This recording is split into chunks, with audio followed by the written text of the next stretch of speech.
Et ça? Eh bien, et ça? Oui, oui. Et ça? Et ça?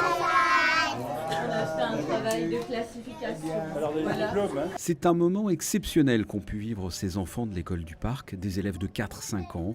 Ils ont reçu une attention particulière du souverain qui est venu leur rendre visite. Le prince Albert II a pu découvrir le travail effectué par ces jeunes concernant cet animal indispensable pour la planète, l'abeille.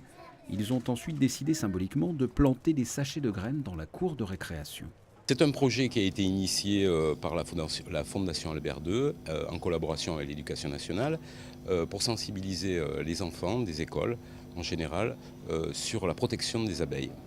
Alors aujourd'hui, une classe a travaillé pendant quelques mois sur tout ce qui concerne la protection des abeilles et aussi sur un côté multidisciplinaire en ce qui concerne les abeilles. Donc ça va de l'histoire, l'abeille dans l'histoire, jusqu'à des productions d'art plastique, la construction de petites ruches et de petites maisons à insectes.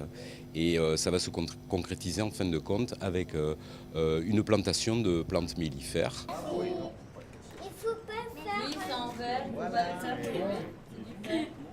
Cette visite s'inscrit dans le cadre du projet des fleurs pour les abeilles, lancé l'année dernière dans l'Hexagone par l'Observatoire français d'apidologie et qui s'est étendu à la Principauté cette année en partenariat avec la Fondation Prince Albert II.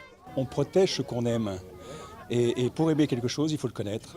Donc c'est absolument nécessaire aujourd'hui de pouvoir sensibiliser les enfants dès le premier âge à l'importance des abeilles. Donc oui, c'est important. La jeunesse, c'est important ?